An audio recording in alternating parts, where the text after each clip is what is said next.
I lost my good friend last week when Gene Siskel passed away. My colleague and sparring partner was only 53 years old when he died from an illness he'd been fighting since last May. Gene continued as long as he could to do the job he loved. On the first few shows after his surgery, he phoned in his reviews from his hospital room. Then he returned here to the set, where only a month ago he was seated right there across from me in the balcony, reviewing the latest movies. People have asked me why he continued working so long when he was ill, and the answer, I think, is he had a real passion for his job and he thought it was worth doing. Whenever he interviewed someone for his newspaper or for television, Gene Siskel always liked to end with the same final question: what do you know for sure? Okay, Gene, what do I know for sure about you?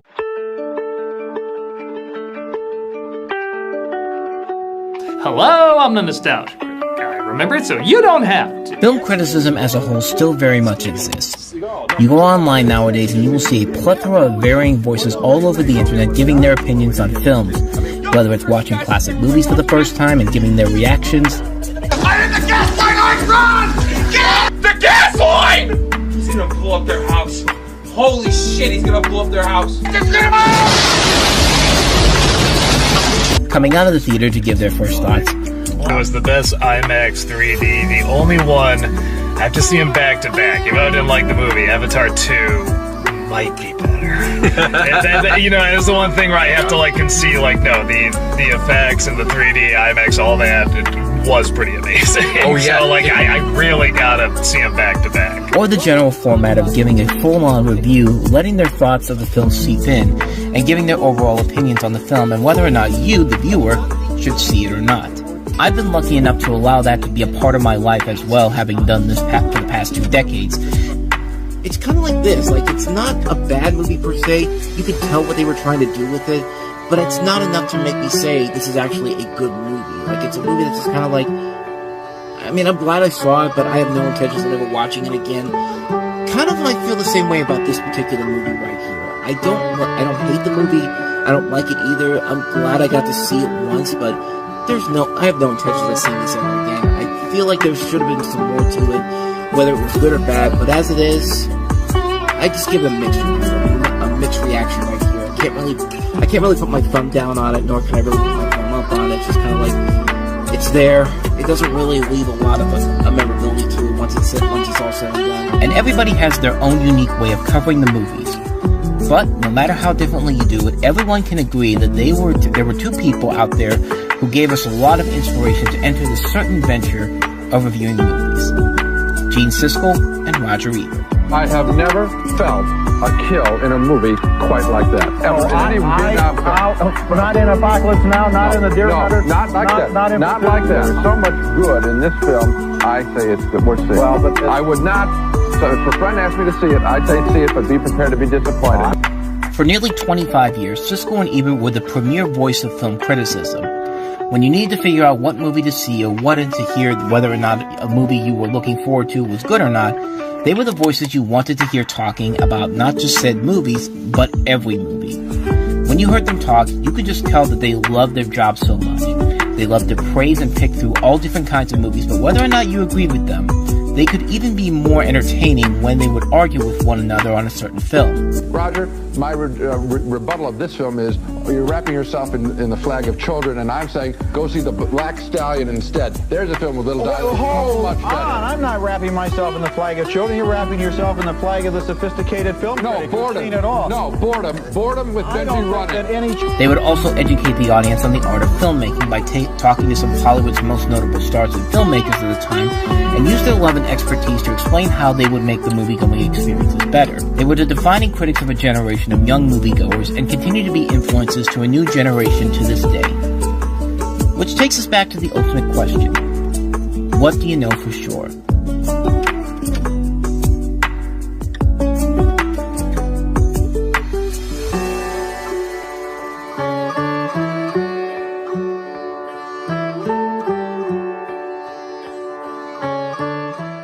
So how did 2 critics from Chicago, Illinois go on to become the voice of a generation? Well, to answer that question, we need to go back to the beginning. The year is 1942. The world is in its Second World War. A little deer named Bambi from Disney makes its debut. Icons such as Stephen Hawking, Muhammad Ali, and Barbra Streisand are born into the world, along with Michael Eisner. Gas prices are as low as 18 cents a gallon, and on June 18th in Urbana, Illinois, a young lad named Roger Joseph Ebert was born. The only child of Annabelle, a bookkeeper, and Walter Harry Ebert, an electrician, he was raised Roman Catholic, attending St. Mary's Elementary School and serving as an altar boy in Urbana. His paternal grandparents were German immigrants, and his maternal ancestry was Irish and Dutch. His first movie memory was of his parents taking him to see the Marx Brothers in A Day at the Races. He wrote that The Adventures of Huckleberry Finn was the first book I ever read and still the best. He began his writing career with his own newspaper, the Washington Street News, printed in his basement. He wrote letters of comment to the science fiction fanzines of the era and founded his own called Stymie. At age 15, he was a sports writer for the News Gazette, covering Urbana High School sports. He attended Urbana High School, where in his senior year he was class president and co-editor of his high school newspaper, The Echo. In 1958, he won the Illinois High School Association State Speech Championship in radio speaking, an event that simulates radio newscasts. Ebert began taking classes at the University of Illinois Urbana-Champaign as an early entrance student, completing his high school courses while also taking his first university class. After graduating from Urbana High School in 1960, he attended the University of Illinois and received his undergraduate degree in journalism in 1964. While there, Ebert worked as a reporter for the daily Illini and served as its editor during its senior year while continuing to work for the News Gazette. His college mentor was Daniel Curley, who introduced me to many of the cornerstones of my life's readings: The Love Song of J. Al Purefrock, Crime and Punishment, Madame Bovary, The Ambassadors, Nostromo, The Professor's House, The Great Gatsby, and The Sound of Fury. He approached these works with undisguised admiration. We discussed patterns of symbolism, felicities of language, motivation, revelation of character. This was appreciation, not the savagery of deconstruction which approves literature as pillars do a rose, as Roger Ebert once said. One of his classmates was Larry Woolwide, who went on to become the Poet Laureate of North Dakota. At the Daily Illini, Ebert befriended William Knack, who was also a sports writer who covered Secretariat. As an undergraduate, he was a member of the Phi Delta Theta fraternity and president of the United States Student Press Association. One of the first reviews he ever wrote was of Federico Fellini's La Dolce Vita, published in the Daily Illini in October 1961. As a graduate student, he has the good fortune to enroll in a class on Shakespeare's tragedies taught by G. Blackmore Evans. It was then that Shakespeare took hold of me and became clear that he was the nearest we had come to a voice for what it means to be human, Ebert once said. Ebert spent a semester as a master's student in the Department of English there before attending the University of Cape Town on a Rotary Fellowship for a year. He returned from Cape Town to his graduate studies at Illinois for 2 more semesters, and then, after being accepted as a PhD student at the University of Chicago, he prepared to move to Chicago. He needed a job to support himself while he was working on his doctorate, and so applied to the Chicago Daily News, hoping that, as he had already sold freelance pieces to the Daily News, including an article about the death of Walter Brendan Behan, he would be hired by editor Herman Kogan. Instead, Kogan referred Ebert to the city editor at the Chicago Sun-Times, Jim Hodge, who was hired as a reporter and featured writer in 1966. He attended doctoral classes at the University of Chicago while working as a general reporter for a year. After movie critic Eleanor Keene left the Sun-Times in April of 1967, editor Robert Zonka gave the job to Ebert. The paper wanted a young critic to cover movies like The Graduate and films by Jean-Luc Godard and Francis Truffaut. The load of graduate school and being a film critic proved too much, so Ebert left the University of Chicago to focus his energies on film criticism.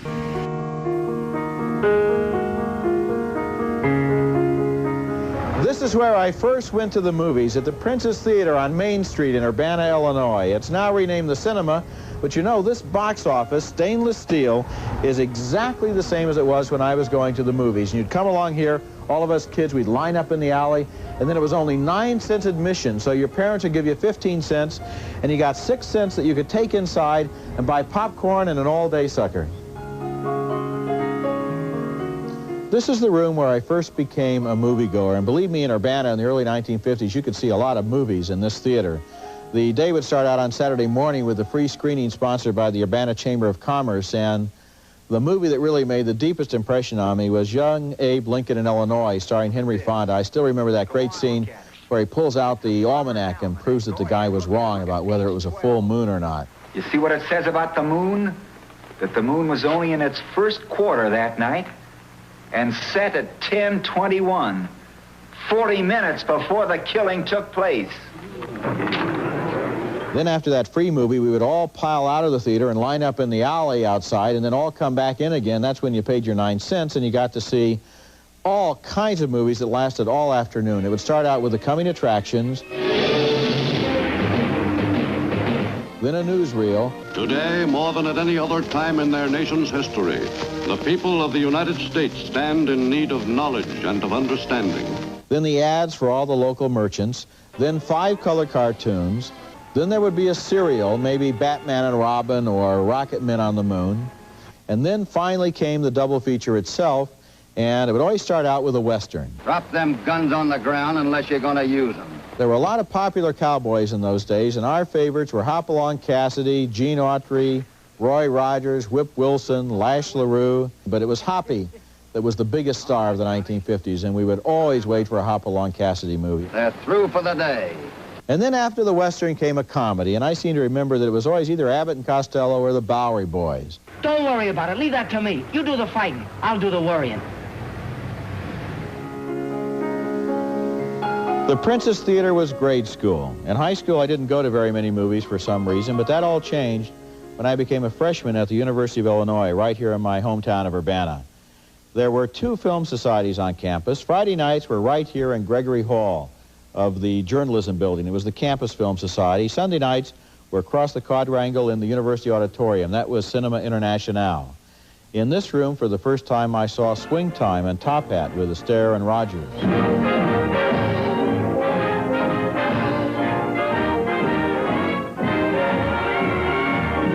I saw Humphrey Bogart in The Maltese Falcon. Maybe you better tell them that shooting me before you get your hands on the Falcon is going to be bad for business. Across the way in the University Auditorium, I saw my first Kurosawa film, Akiru, the story of an old man determined to accomplish one final thing before he died. And I also saw The 400 Blows by Truffaut, the story of a young boy right on the brink of adulthood. It was while watching those movies that I first became aware of the movies as something more than simply entertainment, more than simply escapism.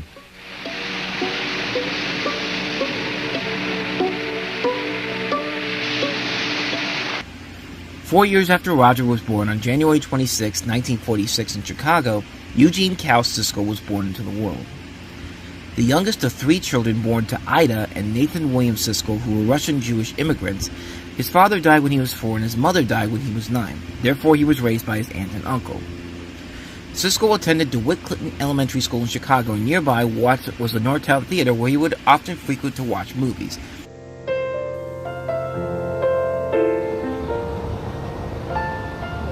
As a child, I saw movies here on the north side of Chicago at the Northtown Theater. It was an 8-block walk from my house to the theater here, and I felt like an adult for the first time, picking the pictures I wanted to see, eating the candy I wanted to eat. The films that made the greatest impact on me, the early Disney pictures, films like Dumbo, with a great shot of Mrs. Jumbo being chained up, a baby elephant separated from its mother. For sheer entertainment, it was hard to beat Peter Pan. The film played for 10 consecutive weeks here at the theater. I went every single week. The dim twinkling lights in the ceiling and the seaport Mediterranean facade held me transfixed as a child here at the Northtown.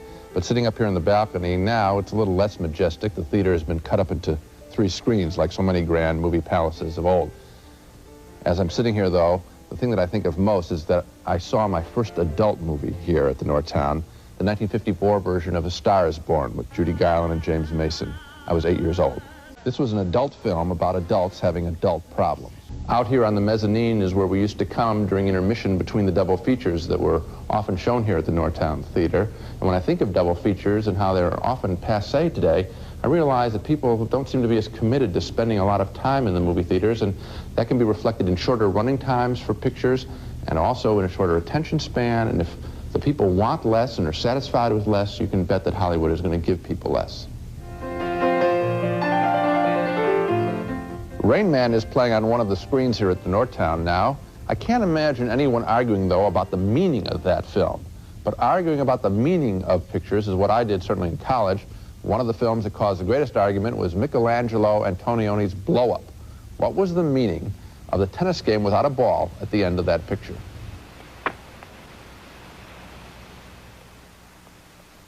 Another film that triggered all-night discussions in college, Morgan, A Suitable Case for Treatment.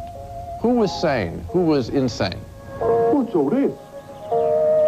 It's an island of sanity, this car. An island in a world of pain. This sparked his interest in films. Siskel also attended Culver Academies, where he experienced anti-Semitism firsthand when a schoolmate gave him a piece of toast on which jam was spread in the shape of a swastika. Siskel graduated from Yale University with a degree in philosophy in 1967. While at Yale, Siskel was classmates with poet Paul Manette and future New York Governor George Pataki. Siskel studied writing under Pulitzer Prize-winning author John Hersey, whose reference would later help Siskel get a job at the Chicago Tribune in 1969. Ebert's first review for the Chicago Sun-Times began as this. Jorge Lautner's Gallia opens and closes with arty shots of the ocean, mother of us all. But in between, it's pretty clear that what is washing ashore is the French New Wave. He recalls that, within a day after Zonka gave me the job, I read The Immediate Experience by Robert Warshaw, for which he gleaned that the critic has to set aside theory and ideology, theology and politics, and open himself to, well, the immediate experience. That same year, he met film critic Pauline Kael for the first time at the New York Film Festival. After he sent her some of his columns, she told him they were the best film criticisms being done in American newspapers today. He recalls her telling him how she worked. I go into the movie, I watch it, and I ask myself what happened to me. A formative example was reviewing Ingmar Bergman's Persona from 1966. He told his editor he wasn't sure how to review it when he didn't feel he could explain it. His editor told him he didn't have to explain it, just describe it. He was one of the first critics to champion Arthur Penn's Bonnie and Clyde from 1967, calling it a milestone in the history of American movies, a work of truth and brilliance. It is also pitilessly cruel, filled with sympathy, nauseating, funny, heartbreaking, and astonishingly beautiful. If it does not seem that those words should be strung together, perhaps that is because movies do not very often reflect the full range of human life. He concluded, the fact that the story is set 35 years ago doesn't mean a thing. It had to be set sometime, but it was made now, and it's about us. 31 years later, he wrote, when I saw it, I had been a film critic for less than 6 months, and it was the first masterpiece I had seen on the job. I felt an exhilaration beyond description. I did not suspect how long it would be between such experiences, but at least I learned that they were possible.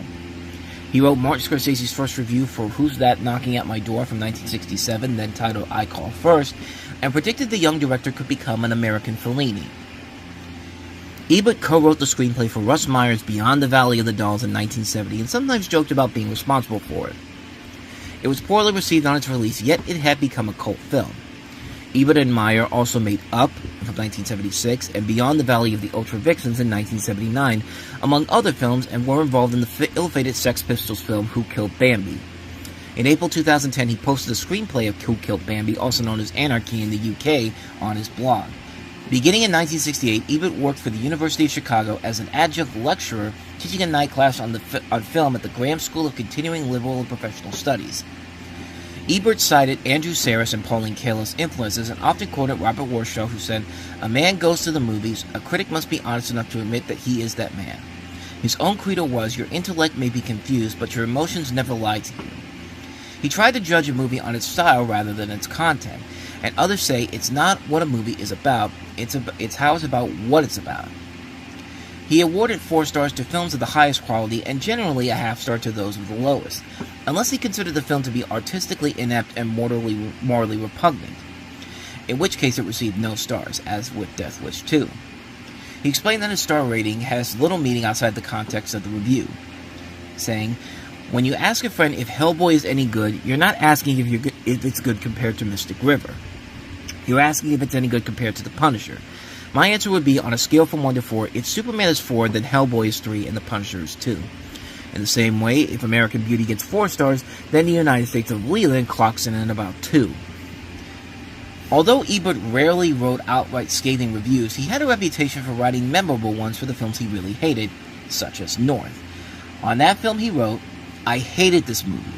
Hated this movie. Hated it. Hated every simpering, stupid, vacant, audience-insulting moment of it. Hated the sensibility that they thought anyone would like it. Hated the implied insult to the audience by its belief that anyone would be entertained by it. He wrote that Mad Dog Time is the first movie that I've seen that does not improve on the side of a blank screen viewed for the same length of time. Oh, I've seen bad movies before, but they usually made me care about how bad they were. Watching Mad Dog Time is like waiting for a bus in the city when you're not so sure they have a bus line, and concluded that the film should be cut up to provide free ukulele picks for the poor. Of Caligula, he wrote, "It is not good art, it is not good cinema, it is not good porn," and approvingly quoted the woman in front of her at the drinking fountain who called it the worst piece of shit I have ever seen. Ebert's reviews were also characterized by dry wit. He often wrote in a deadpan style while discussing a movie's flaws. In his review of Jaws the Revenge, he wrote that Mrs. Brody's friends poo-pooed the notion that a shark could identify, follow, or even care about one individual human being, but I am willing to grant the point for the benefit of the plot. I believe that the sharks want revenge against Mrs. Brody. I do. I really do believe it. After all, her husband was one of the men who hunted this shark and killed it, blowing it to bits. And what shark wouldn't want revenge against the survivors of the men who killed it? Here are some things, however, that I do not believe, going on to list the other ways that the film strained credulity.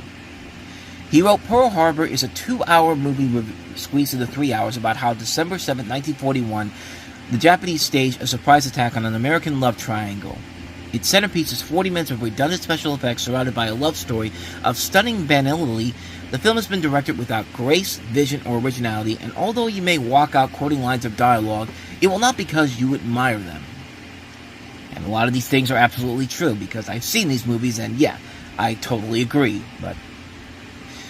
Ebert often included personal anecdotes in his reviews. Reviewing The Last Picture Show, he recalls his early days as a moviegoer.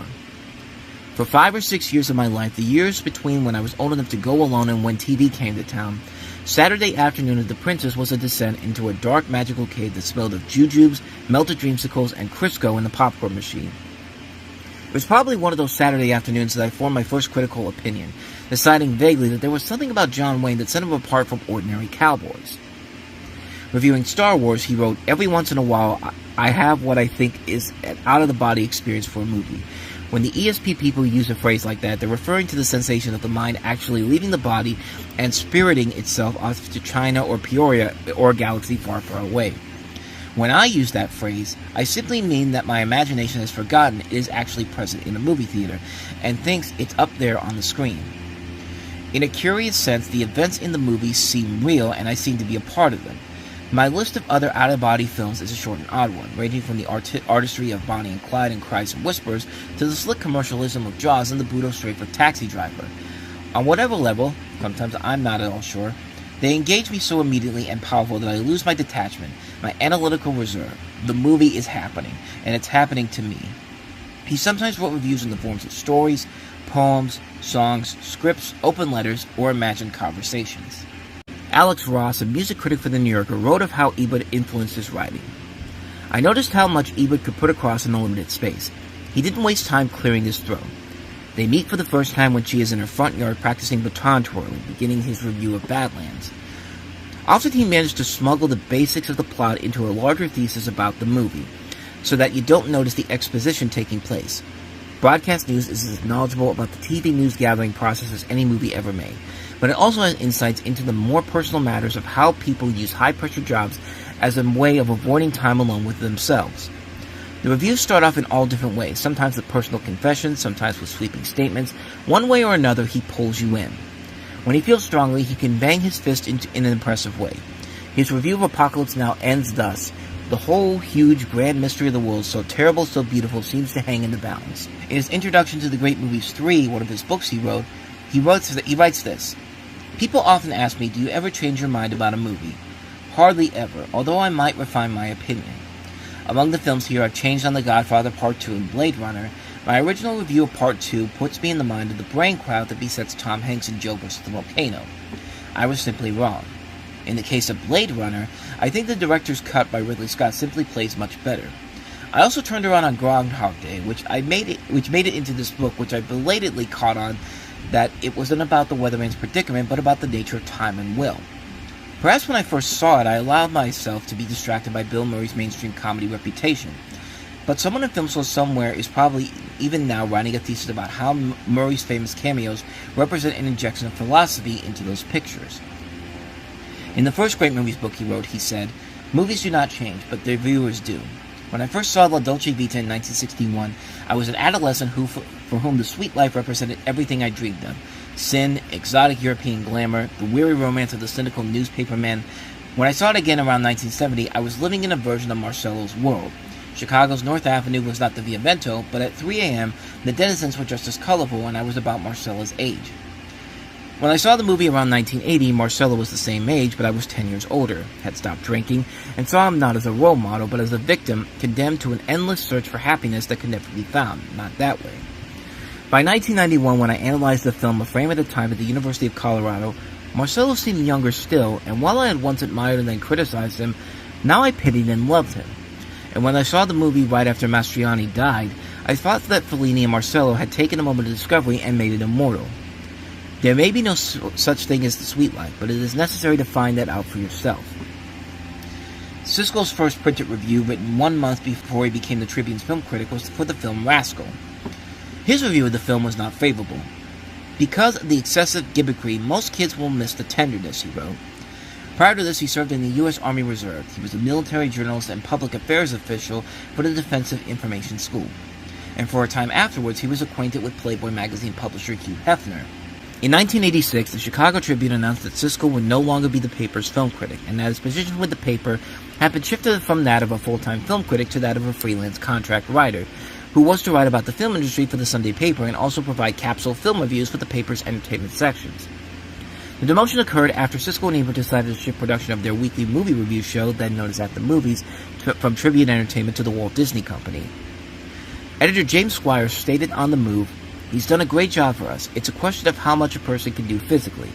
We think you need that to be a newspaper person first. And Gene Siskel always tries to do that. But there comes a point when a career is so big that you can't do that." Siskel declined to comment on that new arrangement, but Ebert publicly criticized Siskel's Tribune bosses for punishing Siskel for taking their television program to a company other than Tribune Entertainment. Ebert privately suggested that Siskel join him at the Chicago Sun-Times, but Siskel remained a freelancer for the Tribune up until his death in 1999. He was then replaced by Dave Kerr as the film critic. Gene Siskel had an abrasive review style and claimed his film criticism was an individual exercise that should not be swayed by public taste. In an interview for the Academy of Television and Radio, his TV co-host said of him, "I think Gene felt like he had to like the whole picture to give it a thumbs up."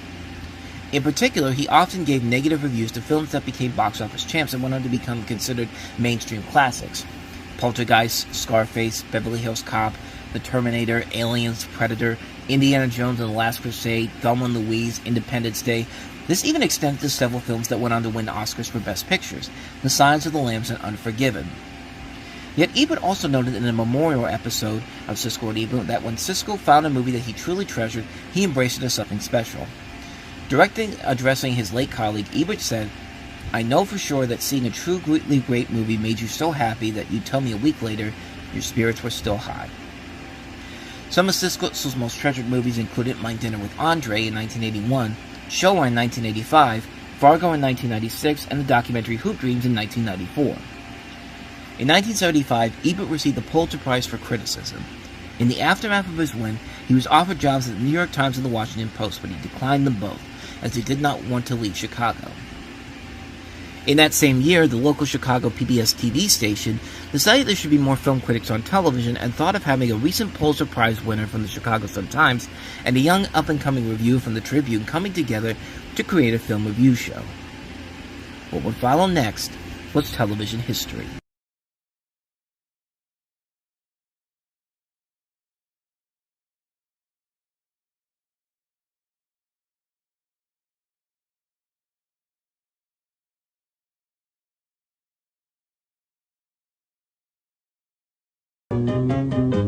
The name of our show is Opening Soon at a Theater Near You. Two film critics talking about the movies, and this is Roger Ebert, the film critic from the Chicago Sun-Times. And right over here is Gene Siskel, the film critic from the Chicago Tribune and Channel 2 News. It's 1975, the year when a little shark movie called Jaws went on to become the most successful movie ever made and jump-started the career of a young director named Steven Spielberg.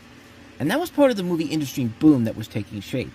A new generation of filmmaking and how the craft of movies was made began to take shape, and there needed to be voices out there to get the word out on what to see and what not to see. In Chicago, one PBS station was willing to provide a television audience that opportunity.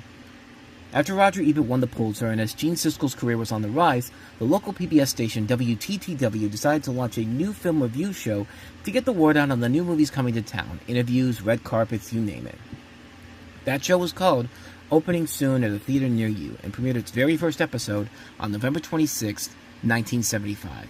The name of our show is Opening Soon at a Theater Near You. Two film critics talking about the movies, and this is Roger Ebert, the film critic from the Chicago Sun-Times. And right over here is Gene Siskel, the film critic from the Chicago Tribune and Channel 2 News. The point of our show is to sort of be a news magazine about movies, and we want to show you what's playing in town, what's coming to town, and also maybe take you behind the scenes and show you a little bit about the movie business. It was pretty clear from the moment they made it on the air that they weren't quite ready for the television spotlight just yet. The show featured the two of them sitting in director's chairs facing one another, and their way of speaking certainly felt more softer and more calmer than what we'd come to expect from them later on. Kind of like the equivalent back then to ASMR movie reviewing, pretty much. It definitely made for a very unique and certainly unusual approach to reviewing, but then again, these are two guys who had very rarely had any television appearances to their names at that point. Of the two, Gene was the one that was most prevalent to television, as he would occasionally do reviews for the local CBS affiliate, WBBM-TV. The reason you didn't see the plane crashing into the building is that the film clip Warner Brothers supplied me with doesn't show the plane crash. Warner Brothers doesn't want you to see the plane crash into the building because it looks so cheap. But as a public service, I'm going to try to demonstrate the crash. I bought these toys this afternoon. Here's what the Medusa crash looks like. If this is a hit, I'm going to do the Burning of Atlanta tomorrow from Gone with the Wind. Among other things not related to the movies, including covering many sports championships, as he was a big Chicago sports fan, and of course he was there for the Chicago Bulls' many championship celebrations in the 1990s. At the time, Gene had more TV exposure than Roger did, so naturally it was going to take some time for them to be TV ready. Opening Soon at the Theater Near You was a monthly show with a new episode once a month for 2 years. After 2 successful seasons, Opening Soon at the Theater Near You was renamed Sneak Previews in 1977. By 1978, it became a bi-weekly show airing nationally on PBS. It grew to prominence with a review conversation banter format between opinionated film critics, notably for a time, Roger and Gene. By 1980, it was a weekly series airing on over 180 stations and the highest-rated weekly entertainment show in the history of public broadcasting. The two newspapers were competitors, and so were Siskel and Ebert. As Ebert wrote about Siskel's death in 1999, we both thought of ourselves as full-service, one-stop film critics. We don't see why the other one was quite necessary. We had been linked in a Faustian television format that brought us success at the price of autonomy. No sooner had I expressed a verdict on the movie, my verdict, then here comes Siskel with the arrogance to say I was wrong, or for that matter, the condescension to agree with me. It really felt like that. It was not an act. When we disagreed, there was incredulity. When we agreed, there was a kind of relief. In the television biz, they talk about chemistry. Not a thought was given to our chemistry. We just had it. Because from the day the Chicago Tribune made Gene its film critic, we were professional enemies. We never had a single meaningful conversation before we started to work on our TV program. Alone together in an elevator, we would study the numbers changing above the door. Opening soon gave way to sneak previews, and a producer named Thea Flom took us out of those director's chairs and put us right into the balcony seats that we've never left. When we began this show, it was on not once a week, but once a month. So I would meet them once a month. We would get together to have lunch to discuss the show. And they would argue about everything, because each of them was afraid that the other one was going to get ahead of him. So we would argue they would argue with each other about where we were going to have lunch, picking out the restaurant. They would flip a coin to see who would get to do the main review on each movie. They would flip a coin to see who would get to go first at the beginning of the show. The tensions between the two men made the show's production more difficult and time-consuming at first. Making this rivalry even worse was the tension of our early tapings. It would take 8 hours to get one show in the can, with breaks for lunch, dinner, and fights. I would break down, or he would break down, or one of us would do something different and threw the other one off. Or as the accumulating angst would make our exchanges seem simply bizarre. There are many witnesses to the terrors of those days. Only when we threw away our clipboards and 3x5 cars did we get anything done. We finally started ad-libbing and the show began to work. We found we could tape a show in under an hour.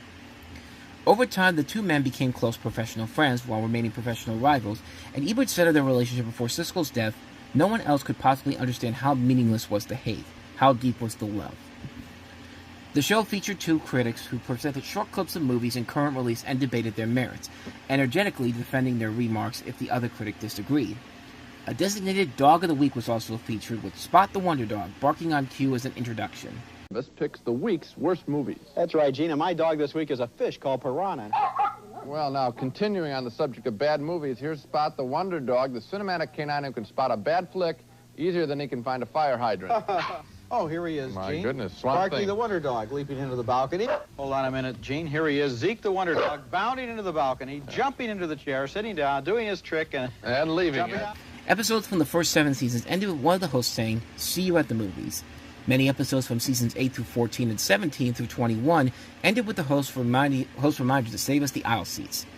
Episodes from season 18 through 20, when it was known as Sneak Previews Goes Video, ended with the host reminder, "Don't forget to rewind the tape."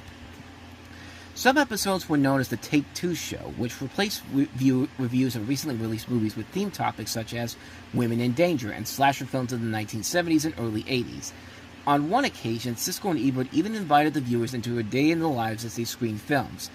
They did an episode in 1981 taking a look at them getting ready to watch the new movie The Black Marble and showing how both their critical, how they basically go to a movie and review their films.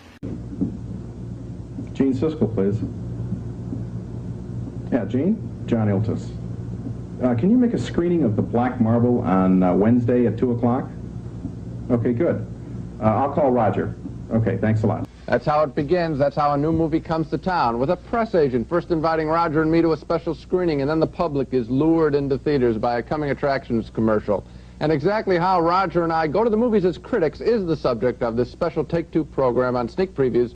All that I know about The Black Marble before I go in to see the picture, that it's made by the same people who made The Onion Field last year, which gets me a little bit excited because I happen to like The Onion Field last year. In fact, I put it on my top 10 list of films for the entire year. Same director, Harold Becker, same screenwriter, Joseph Wambaugh. I'm looking forward to it on that basis. And on one other basis, a friend of mine, the TV critic who works here at the Tribune, Gary Deeb, he knows Wambaugh. Wambaugh showed him the film, The Black Marble, a month ago, and Deeb told me he liked it. So I've got that anticipation. He also told me, though, Deeb said it's a comedy. Now I'm skeptical a little bit because the Onion Field was a police thriller. This new one's a comedy. It's very tough to be able to do both kinds of films. So a little bit of anticipation and a little bit of skepticism before I go to see The Black Marble. Oddly enough, I know less about The Black Marble than I usually know about a movie before I go to review it. I knew we were going to do it on this show, and so I deliberately tried to avoid finding out a whole lot about it. And so, what do I know about The Black Marble? I interviewed Joseph Wambaugh when he was making his previous film, The Onion Field, and so I know from that The Black Marble is directed by the same man, Harold Becker. I know that it's based on Wambaugh's only comic novel. I know it has something to do with the people who enter dogs in dog shows. And that's about it. I don't even know who the stars of this movie are. Episodes like them going to the movies are very fascinating to watch nearly 50 years later, just to see how Roger and Gene handled the craft of reviewing back in the day compared to how general reviewers do it nowadays, and also seeing just what Chicago looked like back in that time period in the early 1980s. Because, I mean, granted, I've never been to Chicago before, but it's definitely something where it looks like a very different place than what it looks like nowadays. I mean, it's the definition of a time capsule back to a different time.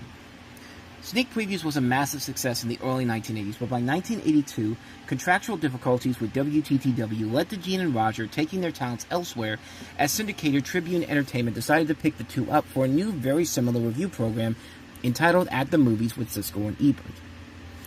At the Movies premiered on September 26, 1982 in syndication, and not much really changed from Sneak Previews' format. Interestingly enough, the famous two thumbs up from Siskel and Ebert did not come out of the gate when the duo premiered. It wasn't until the duo moved from public access to At the Movies in 1982 that the two thumbs up method was used within the show based on an idea by Roger Ebert. And before that, the Romans. Where did did the thumbs idea come from? Boy, I don't remember. I came up with that idea. And before me, the Romans. Why is the show Siskel and Ebert? And by the way, will it ever be Ebert and Siskel? No. You've signed on to Siskel and There's a Ebert. long story about that, a long story. You know, I'm older. I've been a movie critic longer. E comes before S in the alphabet. I've got the Pulitzer Prize, and yet it's called Siskel and Ebert. And if you want to know why that is, you can ask Siskel. Flip of the coin. It was a flip of the coin. I would have been more than willing to have it be Ebert and Siskel, but it will never be that way. Siskel and Ebert adopted the same format that they had used in the previous previous series sneak previews. Two critics from opposing newspapers view clips from the week's new movies, discussing them, then pass judgment expressed in thumbs up to approve or thumbs down not worth seeing. During this run, they would adopt several elements that would make the show lively. For example, they would bring on an animal called Spot the Wonderlog to help lead into the segment called the Dog of the Week, covering the week's worst movies. Later, they used another animal, Aroma the Educated Skunk. Siskel and Ebert would also occasionally feature an X-ray segment in which they would discuss current trends happening in the movies. And it was during that time when Gene and Roger became more well-known around the world, as the two would then start beginning to make more appearances on other TV shows. Shows like The Tonight Show starring Johnny Carson, Late Night with David Letterman, Saturday Night Live, Nightline. And what we really need from you gentlemen, being professional reviewers, is one solid opinion so folks won't be wasting their time 50% of the movies they attend. There's only one way to settle this thing. Let's go to the line and shoot some free throws. You want to get closer to the line, Roger? Would that help? There you are. Okay, all right. One more for Gene. Here we go. Oh, very nice. Tough luck, Roger. Gene, very nice. Thank you. The sad thing about that is that we were hanging around there on the Letterman set for about an hour before the show started, and we were shooting baskets. And I got about 4 in a row, and you couldn't hit the side of a barn. And then when the show came on the air, suddenly he's in the final 4. I can't figure it out. Well, in another movie, seems like old times, I know that the best thing there was played by Chubby's hand. He was hiding under the bed when Goldie Hawn stepped on her hand with her high-heeled shoes. The hand played the scene, though, like Marlon Brando. It was really one of the great acting hand jobs of all time. There's one thing, there is a tendency for somebody who is naturally funny, as Chevy is, to try to get laughs by standing there and ad-libbing when somebody else is trying to talk. That's right. And they became so popular that they were beginning to get parodied in a number of different occasions in such things as the Claymation Easter special from Will Vincent. Next, a classic in claymation. A great example of how they... thumbs down, a cinematic sellout. Wrong. Even you can see it. I can hardly see it all. They're artsy, pretentious, and pseudo-intellectual. And you did that on purpose. I did not. Roll the film. Lord Bucket. Lizard breath. And even in movies such as Robert Towne's Hollywood Shuffle.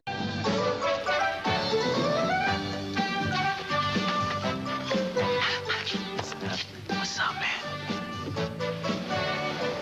Welcome to Sneaking in the Movies. My name is Speed, and this is my homeboy, Tyrone. And we are like movie critics and shit. Well, not really. Peep this. Each week, me and my boy, you know, we go to different theaters and stuff and sneak in and check out the movie. Then we come back and tell y'all what's up. Like if y'all should pay money and shit.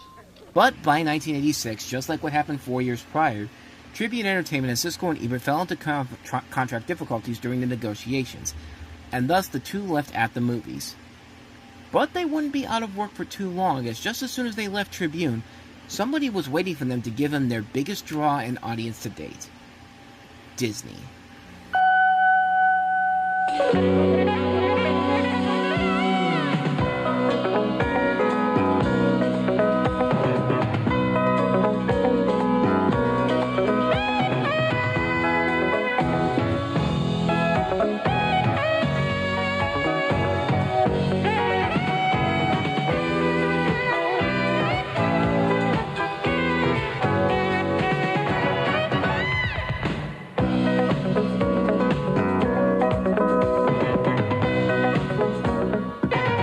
It's 1986, and in the 11 years since Roger and Gene first landed on TV screens all over the country, the movie industry has definitely changed.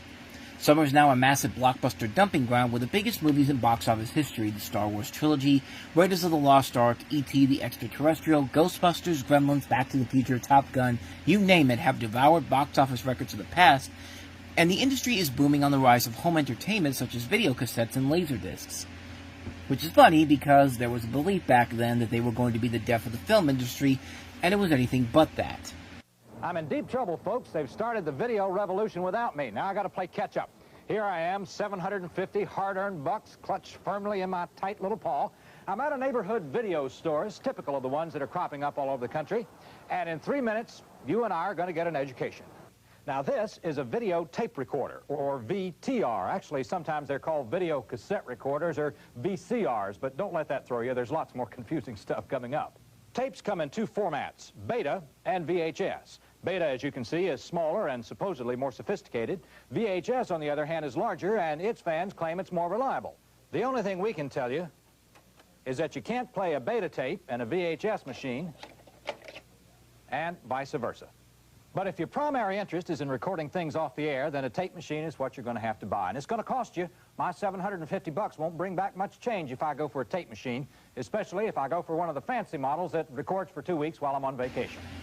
1986 also saw a significant change in how people were able to see Gene and Roger each weekend, as Tribune Entertainment severed ties with the two and allowed them to move their show over to another corporation, this time with the Walt Disney Company. The Disney organization was in an interesting place at that time.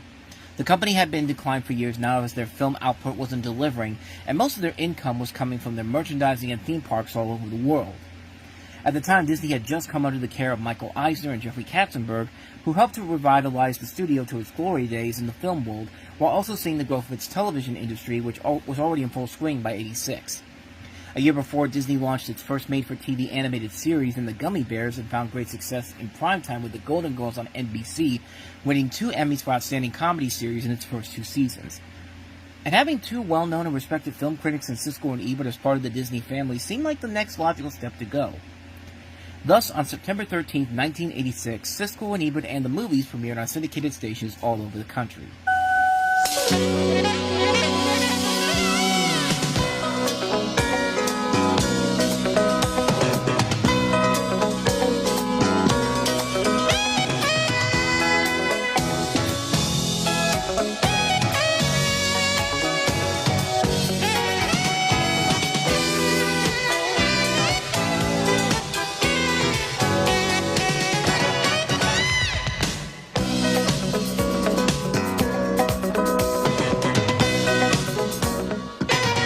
Not much really changed compared to the other shows, just a more vibrant and glossier balcony where you got to see more of the set than you did during the PBS and Tribune years.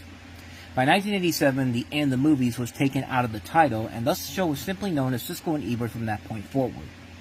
Much like the other shows, the host reviewed a number of recently released and soon-to-be-released movies per episode, taking turns providing a narrative critique interspersed with studio-supplied clips, moving into a back-and-forth debate over the merits.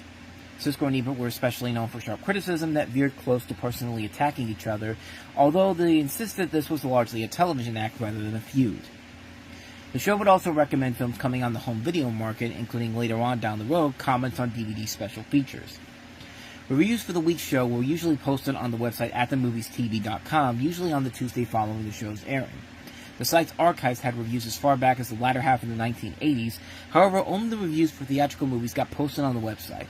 The weekly DVD feature and 3 to See, later used in the Ebert and Roper years, were not included on this particular website. And it was during this run, especially during the early years, where Roger and Gene's love for the movies really showed to the point where, if one of them disagreed with the other's opinion, they were not afraid to let the other know how much he despised the other's opinion. This is bathroom humor, Gene. And it's very funny. Humor. It's very funny bathroom not humor. That. If you think it's funny, yes, then maybe you need to grow up along with Eddie Murphy. Oh, Roger, you can that's both right. go to Richard Pryor and learn how to be a little more mature. No, let me tell you, it is very, very funny. Oddly, people who haven't seen this film are going to agree, gee, Roger's right, it should be clean, it should be clean. No, I you didn't really say played it should to the be audience. clean. I'm not playing to the audience, and I'm not saying it should be clean. I have nothing against 4-letter language. Right. I love it when Richard Pryor uses it. Richard Pryor uses it as poetry. Eddie Murphy uses it as a bludgeon. She comes to that camp naive, and she grows up at the end of the film. And that's I the like cliche, Gene. That's a cliche. Not the way she plays it. For it. Not the way she plays it. It's just all by the numbers. Not the way she plays it. All by the numbers. The dancing is good. The plot. She's good. Tell me she's not good. She's okay. I think more than okay. What about the humor in this movie? What about the humor in it? What about the wonderful dialogue and the nice little plays on words and the way What that about they, the excessive fighting? What about the excessive fighting? Excessive fighting. This is the world that they're talking about here. Nevertheless. Reconsider your vote, Nevertheless, please. I won't reconsider my vote. Nevertheless, I felt it just on the bottom line, it was worth recommending. Oh, that's because you're just saying apes and a woman are there and they look pretty. That's what you're saying. I think I would have found a more elegant way to phrase it, but nevertheless. Well, this is not a simple mad slasher then movie. why is it a comedy? Because he wants to set you up. He's a director, and he wants to play you like all the directors, the great directors want to do. He wants to play you like a piano, which is have you smile and then swing you right into some depression. Yeah, well, the next I think he got somebody you. wants to play me like a piano, he'd better get some music that's worth listening to. Did you like the movie or not? No. But you like what both of the leads did in their... talented guys. Give them a screenplay. I think they got one. Film with little. I don't know what's wrong with you. You're really in the holiday season this year. You're giving out gift reviews. So if a friend asks me to see it, I'd say see it, but be prepared to be disappointed. I'd tell a friend. Okay, that's great. Okay, then I would agree with that. See it, but be prepared to be disappointed. At the end. If you can leave after an hour and 20 minutes, you'll think you walked out of a great movie. One episode in particular in the summer of 1987 would be the catalyst of this, when on that episode, Gene and Roger reviews movies such as Full Metal Jacket, Spaceballs, and Benji the Hunted. We expect an original masterpiece from Stanley Kubrick every time out, and this time I'm afraid it's not a bad movie, but it's not original and it's not a masterpiece. Oh, I think it's very original and very close to being a masterpiece. I mean, first of all, I think that the stuff that we see, the training sequences, are absolutely startling. Even though this is familiar material, I think that image that we got of that guy is explosive, and I'll never forget it. Second, the fighting here is a different kind of fighting than in Platoon. It's city fighting, and it looks different. And it's a whole different war, and he's playing this film, I think, at a whole nother level. Platoon was about embracing the soldier and giving the soldier credit for this crazy world that he was in. This fighting, to me, is about the mixture of joy in fighting and the absolute fear of being killed, in the sense of when there's this guy called Animal who charges, I was so excited for him. And this is a guy I'm supposed to hate. And then when I see a sniper go on an American and Kubrick has his camera push in, I feel for the first time people getting attacked. I think visually this is the strongest movie I've seen in a long time. First of all, I didn't think it was that visually exciting except for a few specific shots that were really great. But secondly, let's talk about that very sequence you're talking about. One of the guy's friends is wounded and he's out there under fire, and the other one says, I'm going to go get him, and he runs out blasting with his machine gun to try to rescue him. Then later, the others come up behind, and we can clearly see where the sniper is. Then when you get to that reverse shot and he pushes in, that is a cliche, Gene. I mean, when I saw that push, I was so disappointed in Kubrick. This whole sequence is taken right out of absolutely routine grade B Republic, World War II war movies of guys running out there to try to save their buddy and somebody else shooting at them. I have never felt a kill in a movie quite like that, ever, in any Vietnam film. Not in Apocalypse Now, not in The Deer Hunter. Not like that. Not like that. Well, then in that case, you're going to love The Late Show, because they have kills like that every night in black and white, starring John Wayne, starting about midnight. But they don't have movies like this film, Full Metal Jacket. I disagree, and I disagree particularly about the part that you like. Well, that's just one scene. I like the whole film. It's full of great scenes. Gene gave a glowing review of Full Metal Jacket, but Roger's thumb was down, and later on in that episode, they would review Benji the Hunted, and when Roger gave that film a thumbs up, Gene was not happy, and the rest was TV history. And Benji the movie, Benji the Hunted, exhausted me. This is the first time I wanted to tell a dog to slow down and stop to smell the flowers. I can't recommend Benji the Hunted. Well, there is a little suspense in the movie. Like, for example, will Benji be able to protect those cougar cubs until they get big enough to eat him? But I don't know, Gene. Your review is the typical sort of blasé, sophisticated, cynical review. I'll take the word sophisticated. I would expect from an adult.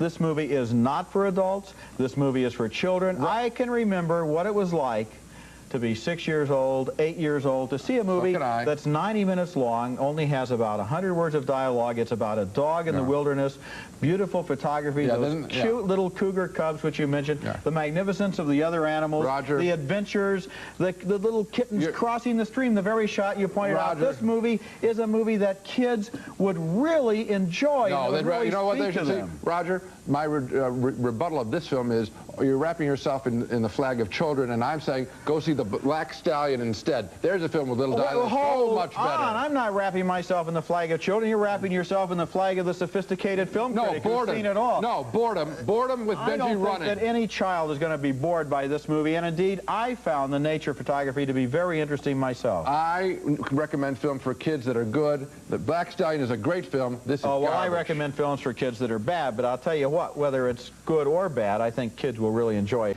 Episodes like this made Siskel and Ebert must-see TV. It wasn't even like Roger was praising Benji the Hunted as this cinematic masterpiece, but the fact that Gene was so mad that he didn't give Full Metal Jacket a thumbs up, but then gave Benji a thumbs up, that's what set him off big time. And when they disagreed, especially during those first Disney years, that's when the show was at its most entertaining.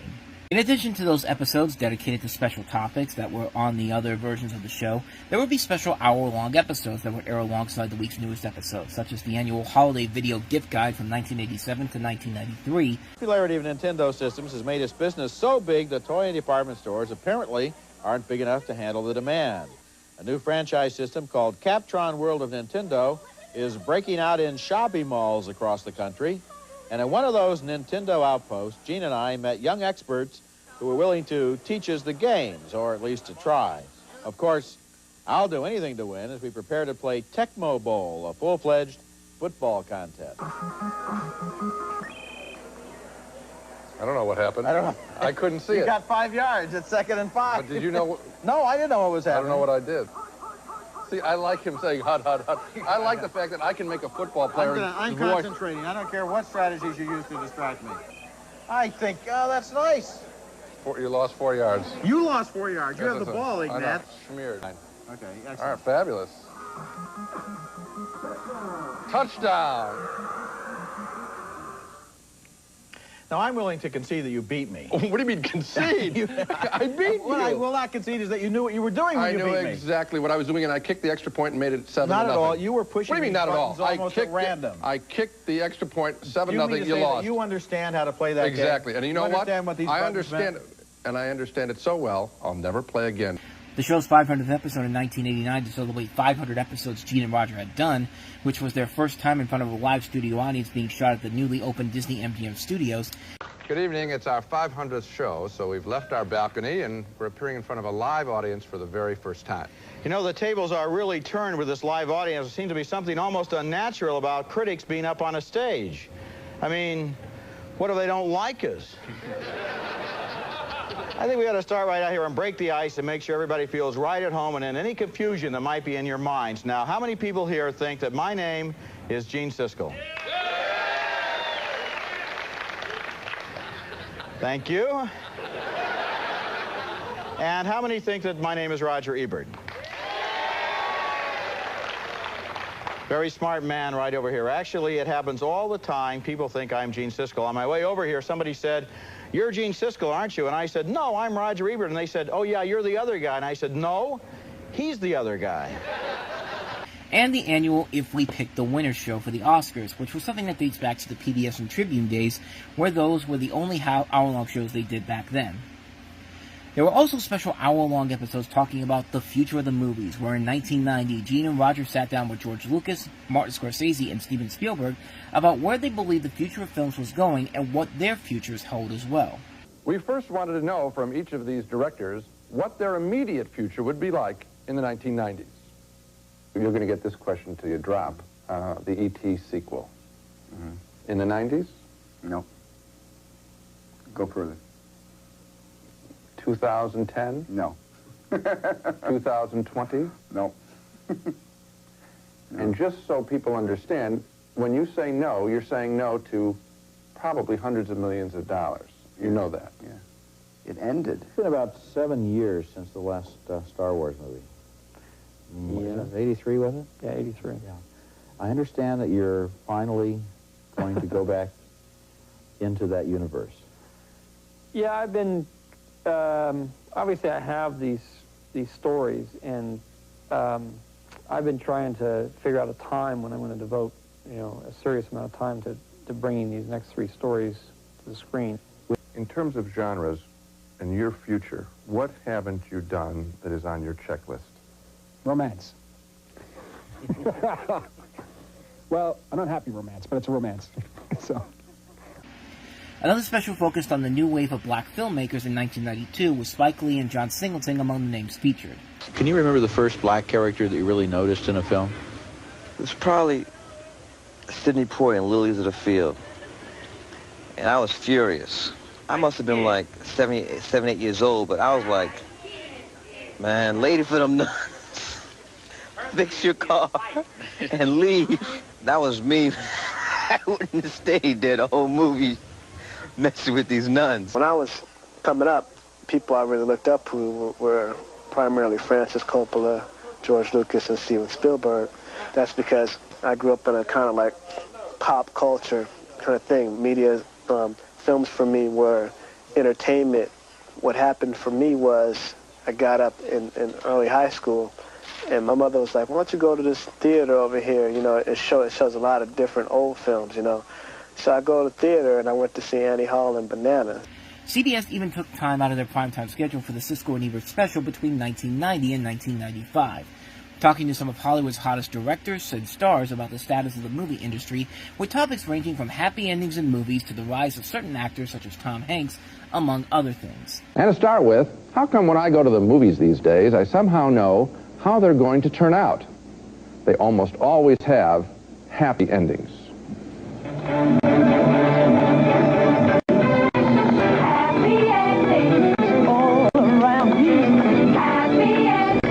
Well, Hollywood films right now send a very clear message. The couple kisses. The cops, partners, smile at each other. Freeze frame. That's American movies today, right? That's terrible. I get to knock off Michael Douglas and Kathleen Turner. It's like just a rare thing. Why is it so rare? I got a feeling it's got to do with people who put up the money for the movies, who are afraid that, you know, even though you're telling a good story, and you made a really good movie, interesting themes and whatnot, and characters and whatever, when people walk out of the theater, they have to feel a certain way. What way? And that is a very up and positive, not reflective, kind of like, tomorrow we should call Susie and Tom and tell them, be sure they should go see this movie, because we feel so good at the end of this picture. I don't know, this is what they must be thinking. You laugh at that. I laugh at that, yeah. Why? Because I think it's ludicrous, it's ridiculous to think that, you know, that's the only way people are going to recommend the movie, if they see a happy ending. Your first real box office breakthrough was Splash. Yes, indeed. And that kind of set a character for you that you then played for a while in various ways. That kind of secondary character, that kind of guy who shouldn't be the lead, but yet, I'm quoting your review of the movie. Yeah, I'll tell you what I thought about that movie. Now, you must understand that we all know who, you know, Siskel and Ebert are. To be an actor in a motion picture, knowing that Siskel and Ebert are going to be reviewing your movie. And I'm in a movie now, the first movie I've ever been, that is being celebrated on, you know, it's doing very well, and it got great reviews, and it's better than you could ever possibly bet. And here they come, and okay, he doesn't like it, and he doesn't like it, okay. All I'm saying is, Roger, it stung. That's all I'm saying. It stung. You've got 2 Oscars, you've made 18. I did okay to spite you, Roger. Sometimes it's very worthy to get that, it's always very worthy to get that other opinion. You know what? You take a shot. Yeah. You take a shot, you swing away. It's like, if you're lucky, it's like baseball. You know, we do this every day. And sometimes you do well, and sometimes you don't. You're talking to the luckiest man in America, because I still get to play.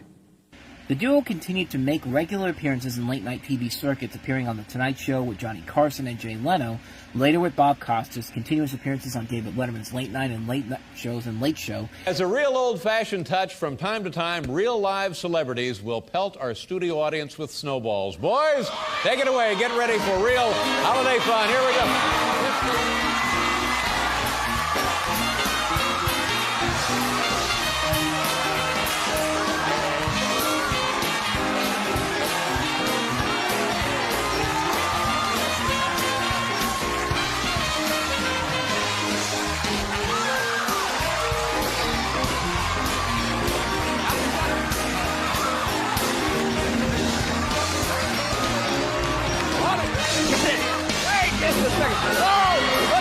and Late Night with Conan O'Brien, with Roger making solo appearances on Conan O'Brien as well as on Tom Snyder's Late Late Show as well. Just off the bat, before we get into the book, you know, I work closely with Andy, and Andy and I both have this experience. I was wondering if you had the same one, where when one of us is walking around on our own, so, you know, if I'm walking around, someone will be like, hey, where's Andy? And if Andy's walking around, someone will say, where's Conan? One of your guys backstage, where's your partner, you know? Yeah. And, or even worse, where's Ebert? That really gets me.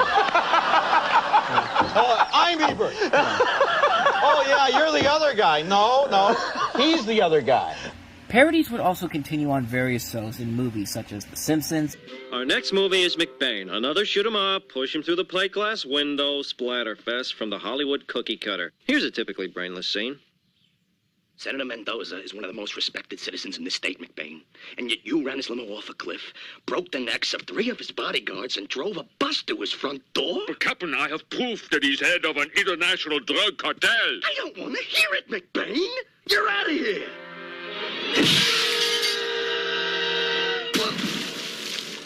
That makes 2 of us. All right, McBain! That makes 2 of us. You know, I can't believe we're talking about the same movie. I thought McBain was a non-stop roller coaster of chills, thrills, spills, and kills.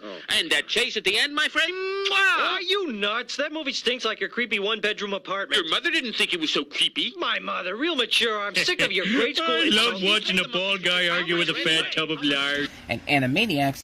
So, to the collection of Warner cartoons, we both give an enthusiastic toes up.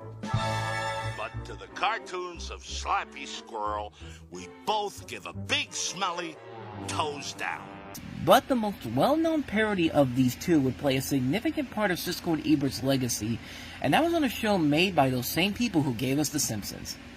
And that was, of course, The Critic. Excuse me, sir, the show's over. Get away, zit-face.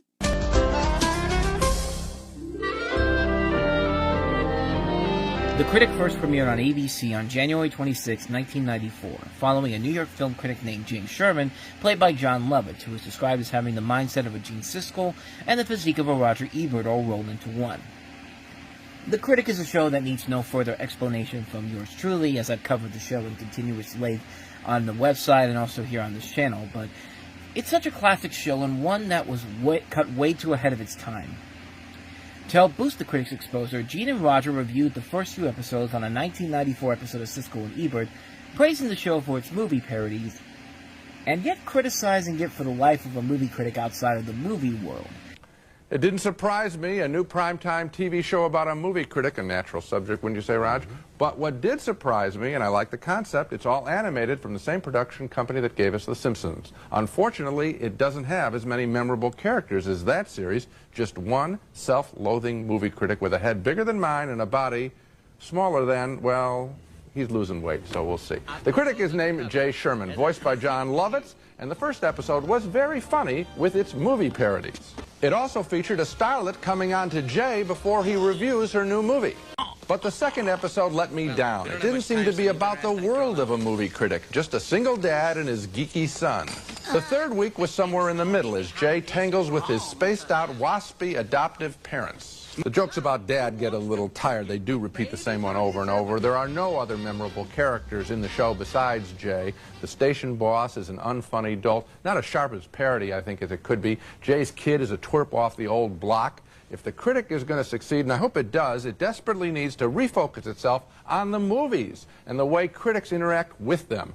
Obviously, the show needs 2 things, a second critic, and for Roger and me to write some of the scripts. We could save this show, and I, for one, would like to. Well, I'd be happy to give them some free advice, and one of them would be to build up some of the other characters, and especially, I think you're wrong, I think the station boss has a lot of potential. He's obviously kind of modeled on Ted Turner, and I think there are enormous possibilities there. I also there are possibilities. Make him sharper, make him smarter, like Ted Turner. I also feel that the very best thing in the show so far has been the satires of movies, and they ought to have 2 or 3 of those in every show. Absolutely. Current movies or kinds of movies, and also I'd like to see Jay Sherman watch television so that he could satirize and discuss what's on television these days. In other words, focus this show on the media and not turn it into another sitcom about a guy and his son Weird and his family. ex-wife and his girlfriends and so forth. They have to focus on the movies. That's what the show should be about. And also, I think they ought to keep Jay Sherman as a smart critic. If they make his criticisms smarter, he can still have a bad self-image, but make him a smart guy, because then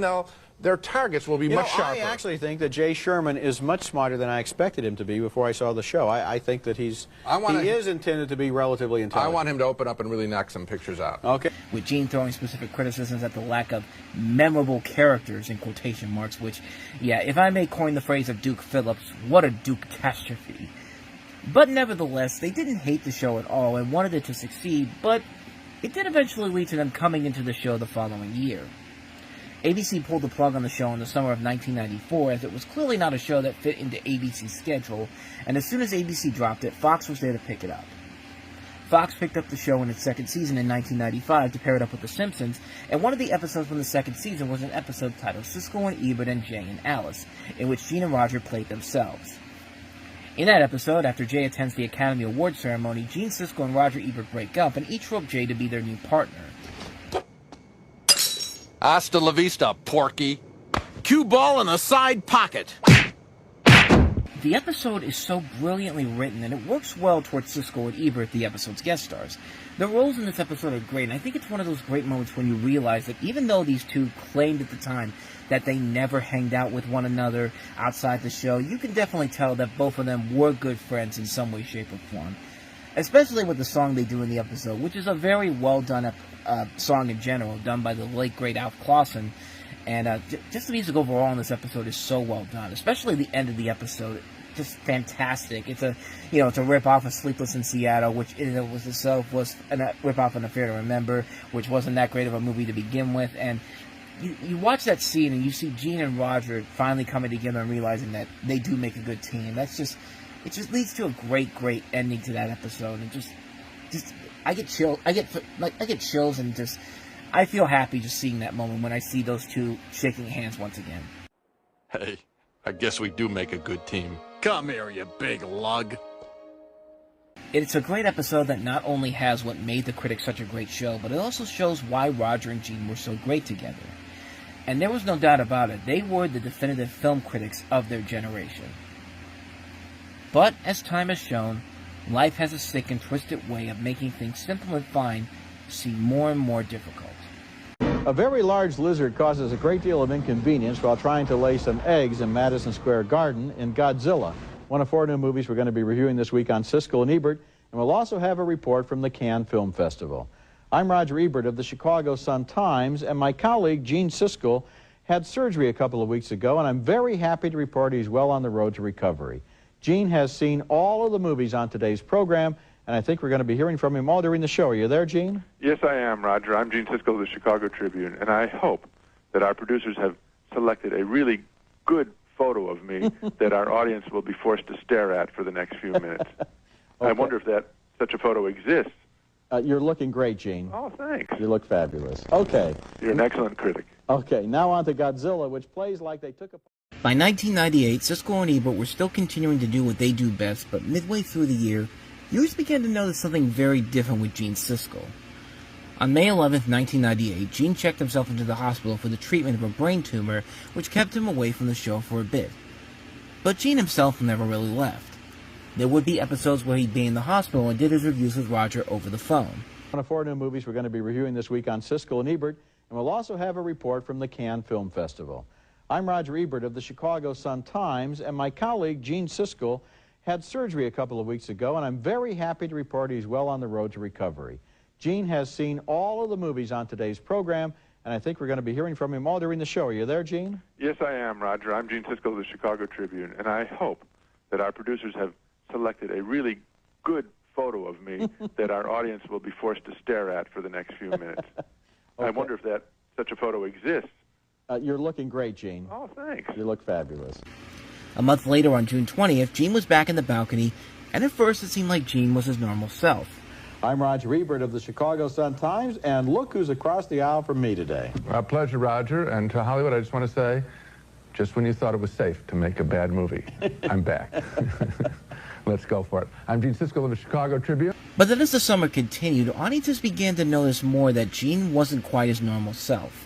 Armageddon is appropriately named because while you're seeing it, you will feel as though you've been in combat. visual combat and oral combat. This could have been the movie that was shown to Malcolm McDowell in A Clockwork Orange to make him sick of violence. Am I communicating? Gene may have looked the same, but he sounded very different. His voice was sounding much slower and more calmer than usual, and nobody really knew what was going on. Gene's condition continued to deteriorate as the year came to an end, and as 1999 got started, things still didn't seem right with Gene at all. On January 23rd, 1999, Gene and Roger did their show, and little did anybody know it would become the day that would live in infamy, as it would be Gene's last time on the show. Now let's take another look at the movies we reviewed on this week's show. We split on At First Sight. I thought it successfully showed the difficult transition for a man who newly regains his sight through surgery, but Roger didn't find much to like. 2 thumbs up for Another Day in Paradise, featuring another strong performance by James Woods. We split on The High-Low Country. I admired this ambitious Western starring Woody Harrelson, but Roger thought the film got mired in Western nostalgia. 2 thumbs down for Playing by Heart, which despite an all-star cast is ultimately more about behavior than story. And finally, we split on The Theory of Flight, starring Helena Bonham Carter and Kenneth Branagh. I liked the unpredictable ride this movie took me on, but Roger thought it paled in comparison with another new movie on the same subject, Dance Me to My Song. Gene Siskel checked himself back into the hospital shortly afterward on February 3rd, 1999.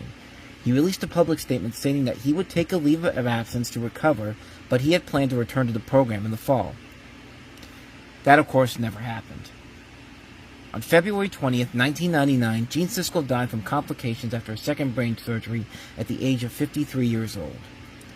The death happened on the same day the newest Siskel and Ebert episode was being filmed, with Tom Shales as the guest critic on the show.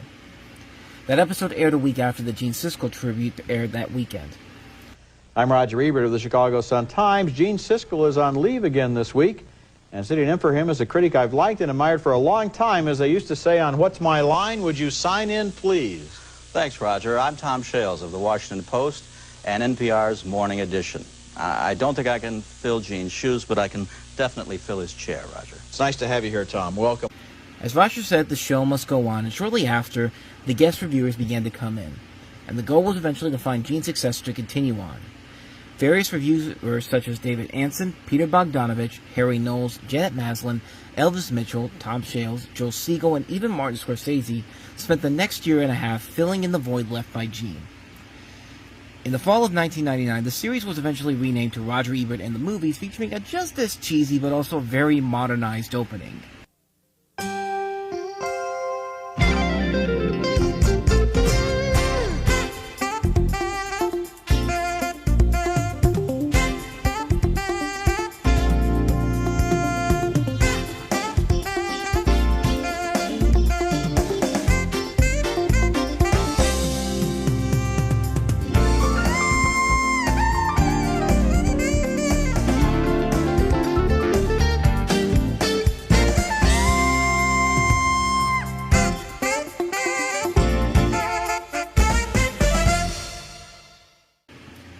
Guest critics continued to appear well into the new millennium, as by 2000 it seemed like there was a 3-horse race replacing Gene Siskel, with Joyce Kowalik, Michaela Pereira, and a man by the name of Richard Roper hosting many of the shows for the majority of 2000. One of 5 new movies we'll be reviewing this week. I'm Roger Ebert, film critic of the Chicago Sun-Times. And I'm Richard Roper, columnist for the Chicago Sun-Times. In the end, it was Roper who ended up landing the permanent job on July 14, 2000, and the series was later changed to Ebert and Roper by the fall of 2000. Richard Roper was born on October 17, 1959 in Chicago, Illinois, one of 4 children to Robert and Margaret Roper. He grew up in south suburban Dalton, Illinois, and attended Thornridge High School before graduating from Illinois State University in 1982 with a bachelor's degree in journalism. While still a student at the university, he auditioned for the movie review program Sneak Previews when Gene Siskel and Roger Ebert left the show, for which he was turned down. Roper began working as a columnist for the Chicago Sun-Times in 1986. The topics of his columns ranged from politics to media to entertainment. He has been voted the best columnist in Illinois by the Associated Press on numerous occasions. And while Richard Roper could never really top what Gene Siskel had done, there was a lot to like with what Richard was doing with his reviews, as he wasn't afraid to be brutally honest about movies, while Roger was more open-minded. I mean, anyone that can give a thumbs down to the first Lord of the Rings movie, whether you agree with it or not, takes a lot of balls to do that. The Fellowship of the Ring, the first installment of the J.R.R. Tolkien trilogy, is an epic in every sense. A marvelous-looking movie with jaw-dropping sets and impressive special effects. But it repeats itself too often and drones on for nearly 3 hours. Got 9 members of the Fellowship, dueling wizards. You've got an elf princess played by Liv Tyler, an elf queen played by Cate Blanchett. Just too many characters for me to care about. On and on it goes, only to reach an abrupt non-ending straight out of a Saturday afternoon serial. So you're giving it a thumbs down? I'm giving it a thumbs down.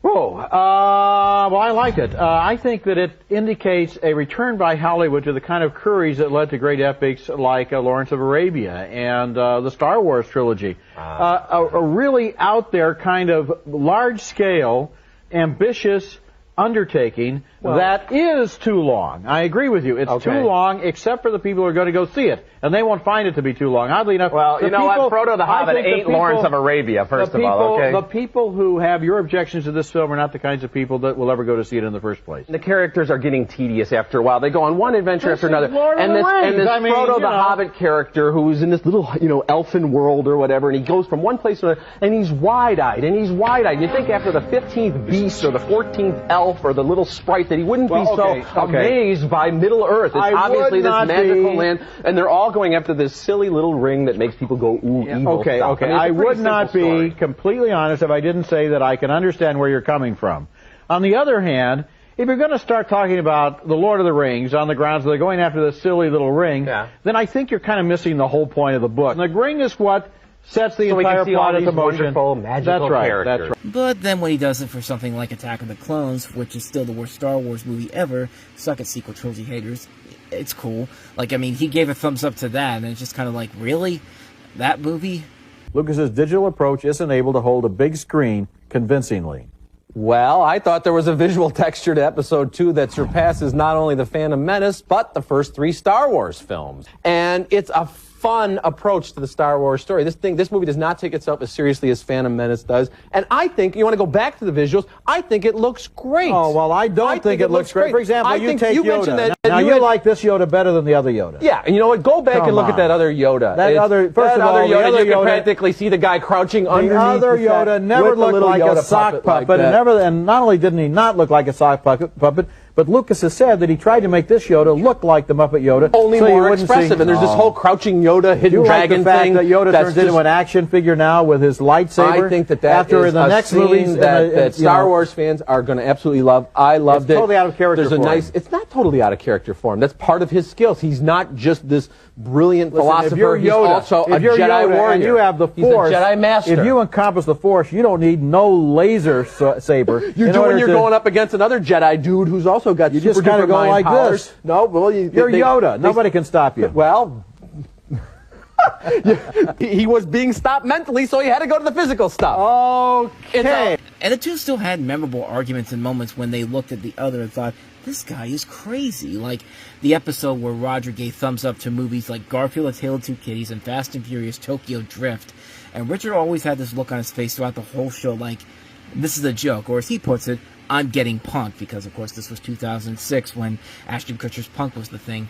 I have to admit, I didn't hate this Garfield as much as the first Garfield. It's harmless, it's forgettable, it's inoffensive. I guess it might keep kids occupied on a winter afternoon when it comes out on DVD. For now, though, thumbs down. I agree with you that it is a better movie than the original Garfield, so I like it even more. And kids at home, kids, the smaller kids.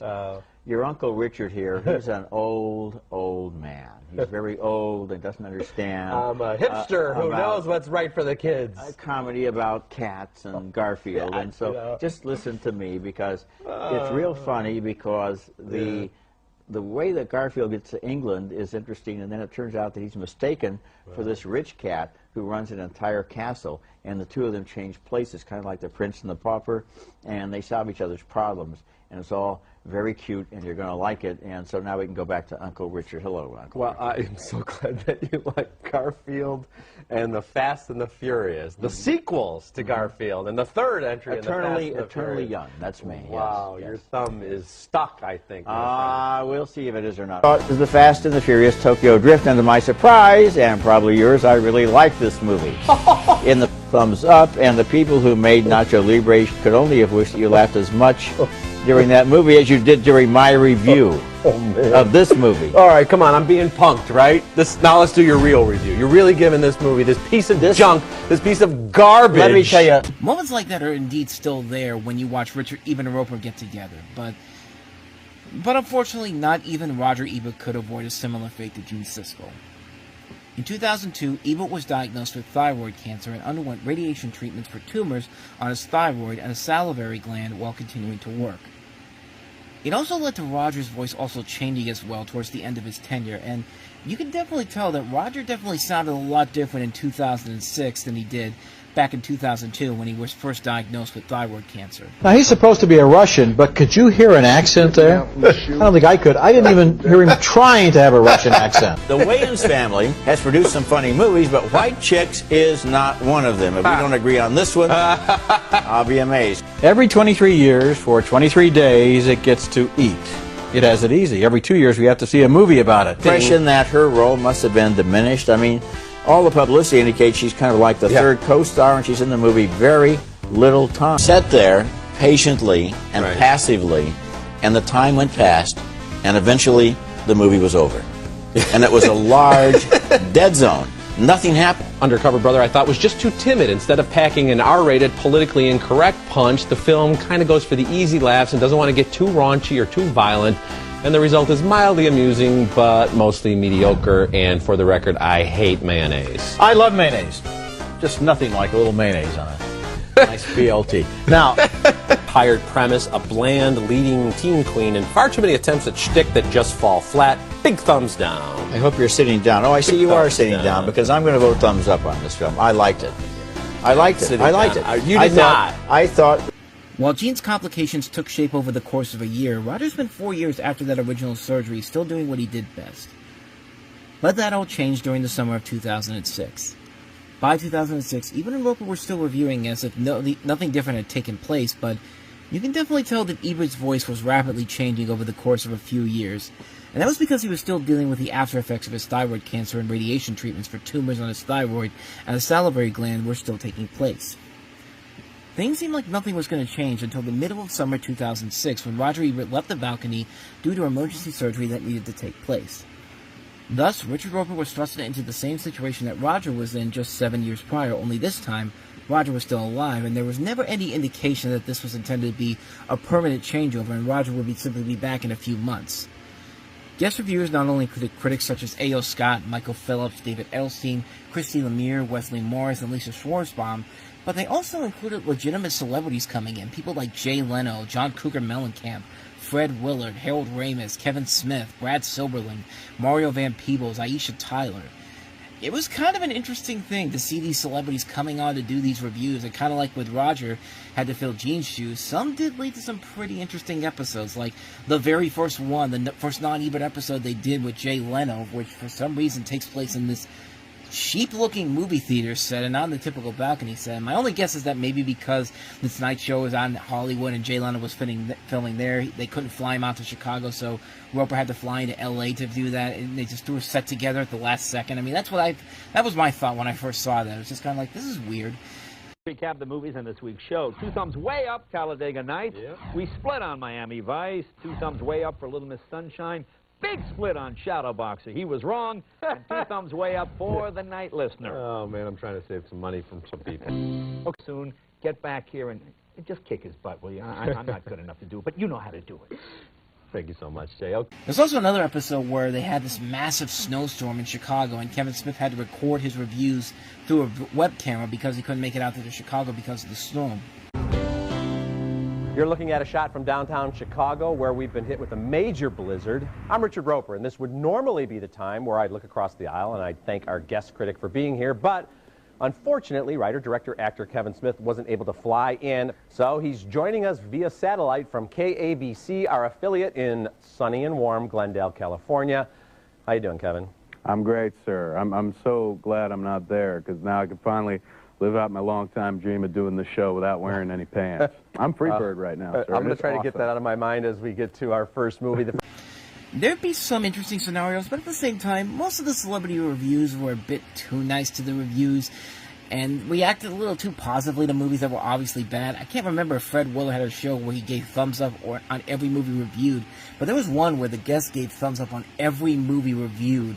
Like, probably the best of the celebrity reviewers that came on was Aisha Tyler, but it's Aisha Tyler. I mean, she's got enough charisma, charm, and personality to match up nicely with Roper, and she has proven time and time again she can be very funny if you allow her to work with some good material. I mean, that's why she's been great on Archer and Whose Line Is It Anyway in the past decade. Also helps that she's done a lot of really good dramatic work as well with Criminal Minds. Now, also in theaters right now is The Wicker Man, with Nicolas Cage running around in a bear suit and screaming at everybody else, including, he should be screaming at his agent, his manager, and everybody else involved with this. This is a remake of a 1973 British cult classic. It wasn't screened for critics. It was dumped in theaters on Labor Day weekend, and I'm here to tell you why it sucks on a gargantuan level. In fact, it's so bad that it's almost a guilty pleasure thumbs up for its value as a cinematic car wreck, but I just can't do that to you, the home viewer. Poor Nicolas Cage seems absolutely lost in this howler of a story about a cop on an isolated island who's searching for a missing girl. Director Neil LaBute is a long way from scorching character studies like In the Company of Men and Your Friends and Neighbors. He needs to find his way back.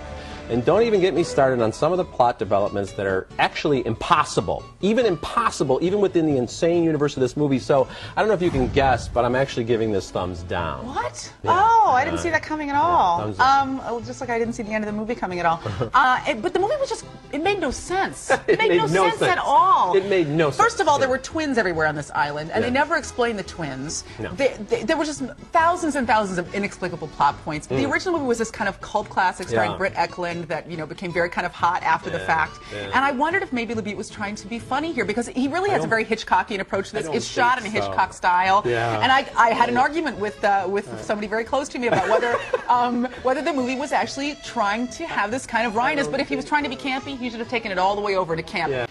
But as the weeks and months continued on, it was looking less and less likely that Roger wasn't coming back anytime soon. Even though he was back to writing reviews for the Chicago Sun-Times that October, he was losing the ability to speak, and the doctors had to reconstruct his jawbone, face, and neck, looking sadly not like the same person that we were used to seeing him. And by 2007, it was becoming very obvious that Roger wasn't coming back to the show anytime soon, despite the hope that one day he would.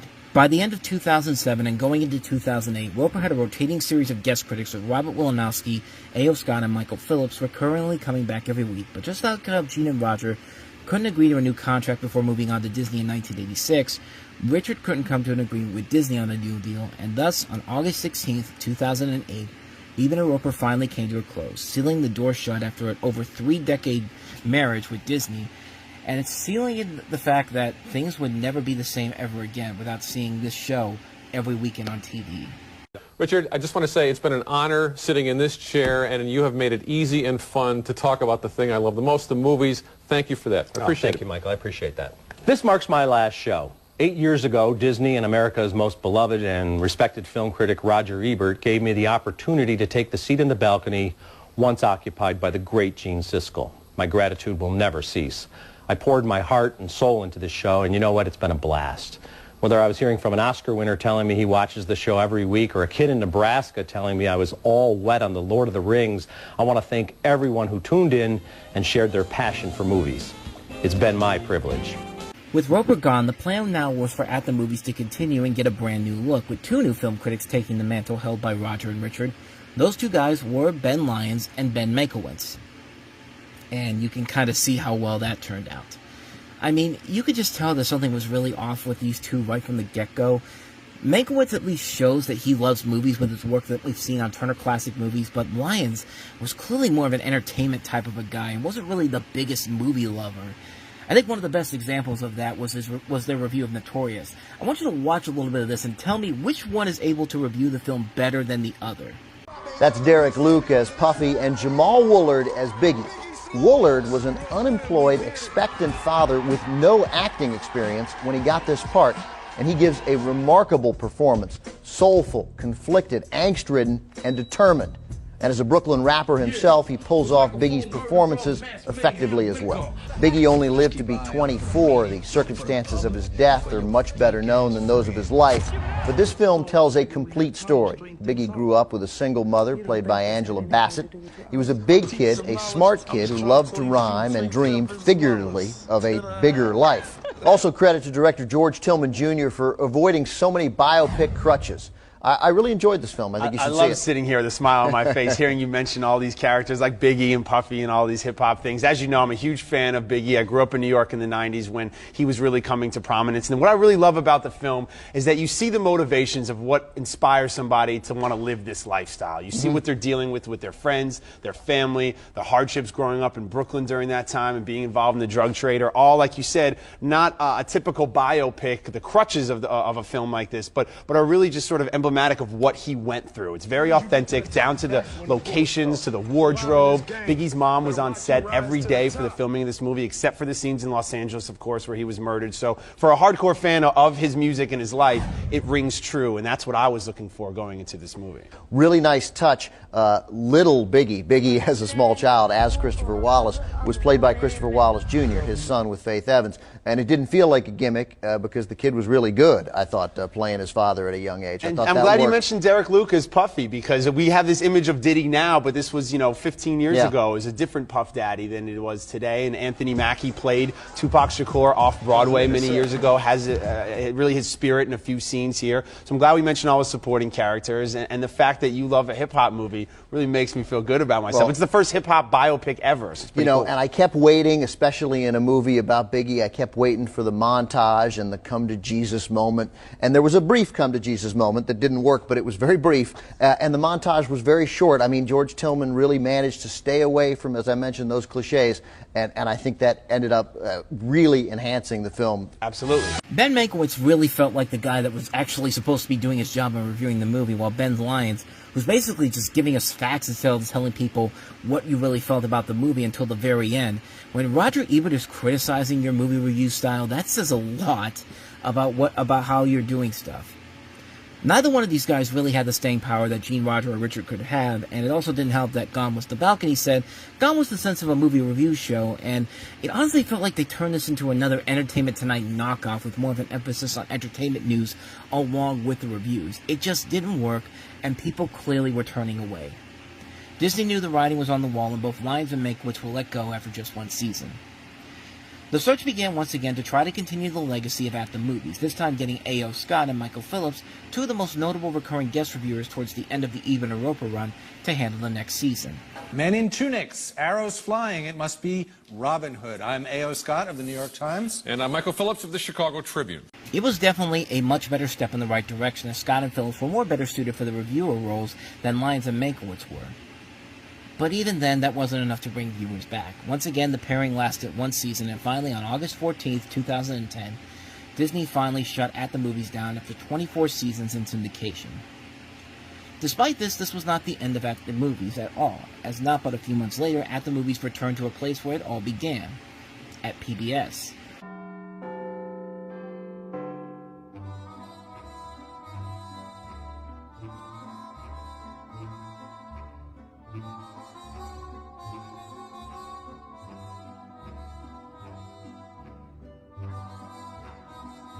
Roger Ebert Presents At the Movies was more of a return to form of what we expect from the show. The balcony was back, Roger was back, albeit in a limited capacity now that he had the ability to speak through a computer in his weekly reviews, and the thumbs were back after 4 years as well. It was just nice to hear the words 2 thumbs up and 2 thumbs down again. The show premiered on PBS on January 21st, 2011. The principal co-hosts of the show were originally announced as Christy Lemire of the Associated Press and Elvis Mitchell from National Public Radio. Mitchell was dropped before the new series entered regular production. His replacement was Ignatia Wisniewski of Movie and the Chicago Reader. Also, Ebert announced that regular contributors and occasional guest co-hosts would be Kim Morgan and Omar Moore, who were both respected and popular film bloggers. Ebert himself hosted a segment called Roger's Office, in which he used a computer voice or a guest narrator to review movies or to talk about the industry.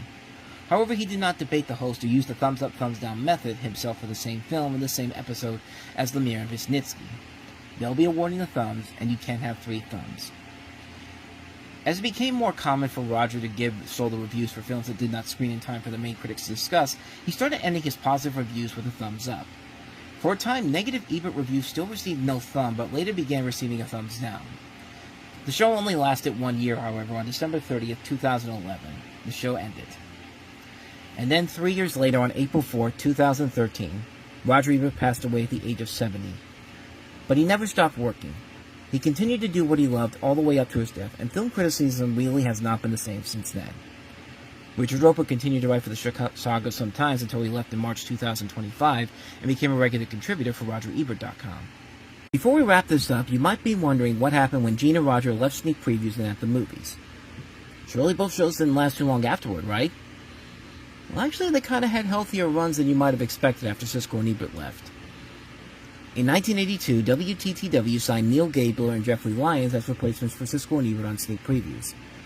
Because Siskel and Ebert had trademarked the phrase 2 thumbs up, Lyons and Gabler simply gave yes or no judgments to the movies they reviewed. Each post-1982 episode, with the exception of 1989 to 1991, ended with the catchphrase, "Don't forget to save us the aisle seats." Gabler left sneak previews in 1985, citing philosophical differences with the direction of the show, and was replaced by Michael Medved. Before replacing Gabler, Medved had cameo appearances on the show, presenting the Golden Turkey Awards based on the book and a variation of Siskel and Ebert's Spot the Wonder Dog and Dog of the Week. Although sneak previews continued on PBS for 14 years after Ebert and Siskel left, the program didn't maintain the popularity that it enjoyed during that tenure. In 1983, Tom Shales of the Washington Post called the two critics hosting at the time two New York yokels. Jeffrey Lyons, to whom the notion of insight or analysis is more foreign than Jupiter, and Neil Gabler, who talks down to viewers as if they were all 3 years old and looks into the camera the way Dracula regards a vacant neck. The show's title was changed to Sneak Previews Goes Video in 1989 and concentrated on home video releases, but returned to its original title in 1991. PBS continued to broadcast the program until the fall of 1996, when it was canceled due to a lack of underwriting.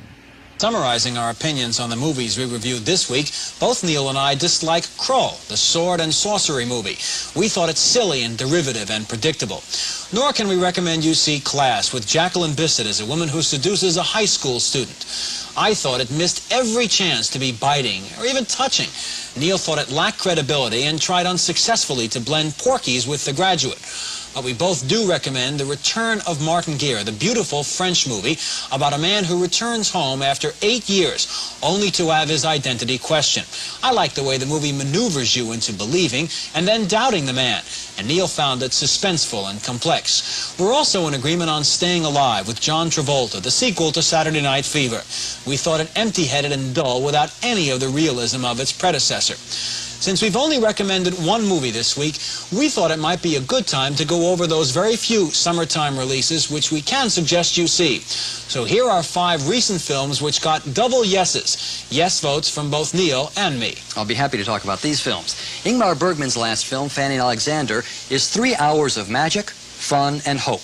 It may be his simplest film, but it's also his most delightful. And yes, Return of the Jedi is just a special effects machine, but with effects like these, you don't need much plot or character development. In Octopussy, James Bond is back to the basics, no gimmicks, and the result is the most exciting Bond in years. War Games, about a young computer genius, gets a little preachy at times, but it is one film that really knows how to entertain. Now, the main attractions of The Gray Fox, a western about a train robber, are its elegance and its star, former stuntman Richard Farnsworth. He's got a face that's a whole movie unto itself. Do you agree? I agree enthusiastically. Next week, we'll continue keeping you up to date on the latest summertime movie releases, perhaps while many of you are away on vacation. And speaking of vacations, one movie we'll review is the new Chevy Chase film, National Lampoon's Vacation. What a scene. So join us next time for more reviews of the summer movies, and until then, save us the aisle seats. So now to summarize our reviews of the movies we've covered this week, we're glad to say there's a clear best bet. In fact, we're both picking Sleepless in Seattle as one of the best pictures of the entire year. The splendid romance is touching and it's funny and it's a total delight. And with its PG rating and only a few mild examples of off-color language, it would also make terrific viewing for older kids. On the other hand, we split on What's Love Got to Do with It. Jeff was deeply impressed by superb performances by Angela Bassett and Lawrence Fishburne, but I thought that this earnest attempt to show one woman's ordeal ends up as a one-dimensional ordeal for the audience. As you would expect, expect for a movie that tells such a harsh story, there's an abundance of street language, graphic sex, and truly terrifying domestic violence. Our family find is Once Upon a Forest, a gentle, lovely animated feature that makes pleasant viewing for even the smallest moviegoers, and it's just opening up in theaters across the country. And new on video is the magnificent Howard's End, one of the finest of all films released last year, with the Oscar-winning Best Actress performance by the brilliant Emma Thompson. The film works wonderfully on video, even for those who've seen it already in the theaters, and there is some discreet but powerful sexual content. And our Screen by Teens panel split 2-to-1 in favor of Matinee, a nostalgic comedy both Jeffrey and I loved, about teenagers and horror movies in the long-ago autumn of '62. This is a PG picture that parents may enjoy even more than their kids. So that's it for this week. Please join us next time for a special sneak previews inspired by the release of Jurassic Park, when we look back at Hollywood's long-running romance with the dinosaur, with prehistoric creatures from cute to terrifying to unintentionally hilarious. All part of our special show, Dinomania. I'm Jeffrey Lyons. And I'm Michael Medved. And until next time on Sneak Previews, don't forget to save us the aisle seats. Sneak Previews ran for 14 more years after Siskel and Ebert left. At the Movies wasn't so lucky without the two. They were replaced on At the Movies by film critics Rex Reed and Bill Harris, the latter a gossip columnist for Entertainment Tonight. Under Reed and Harris, the show expanded beyond movie reviews, adding show business news and gossip. Harris left in 1988 and was replaced by former ET host Dixie Watley. The show ended for good in 1990, and by 1996, Gene and Roger were once again the last man standing.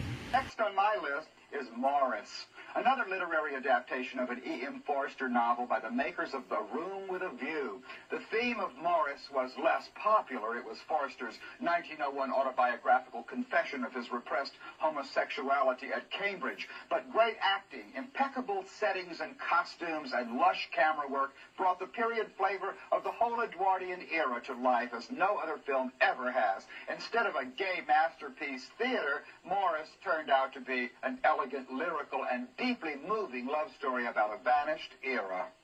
3 more rounding out my top 10. Even as Daffy Duck's first new cartoon in 22 years is released, I add Animation Celebration to my list, highlighting different styles of animation, still a fresh and fascinating form of movie making.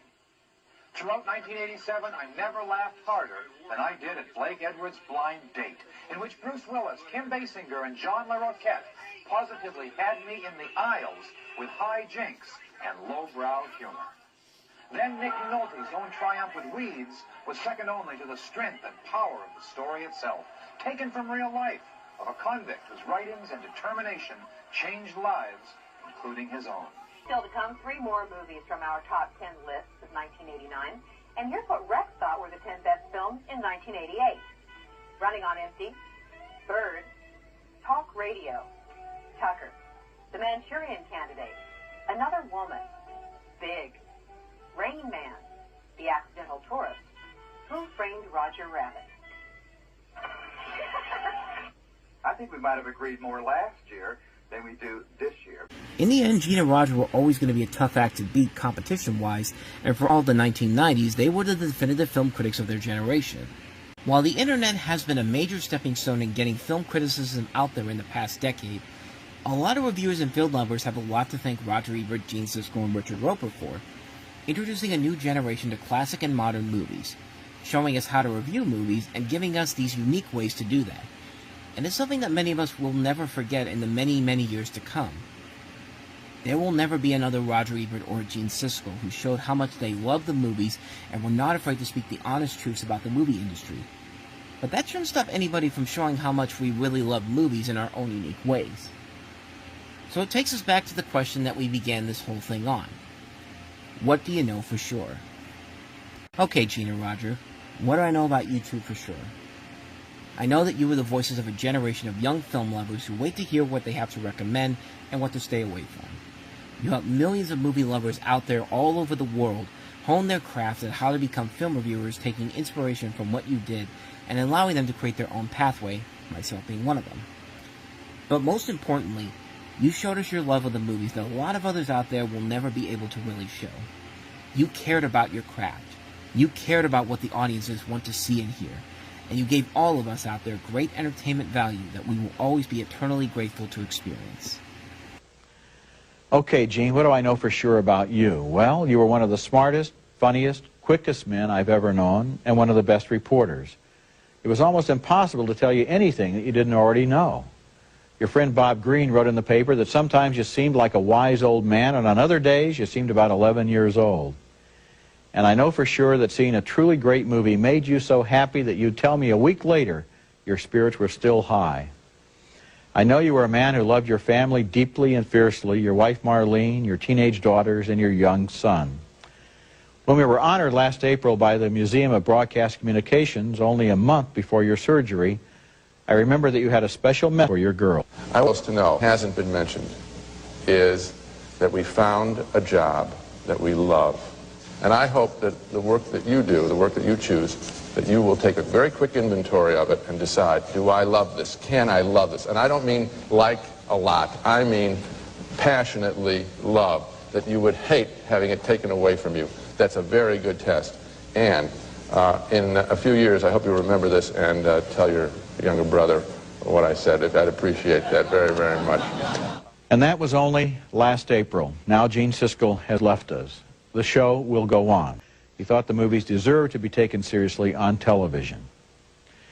And let's see, what else do I know for sure about Gene? Well, people always asked if we really hated each other. And one thing I know for sure is that we didn't.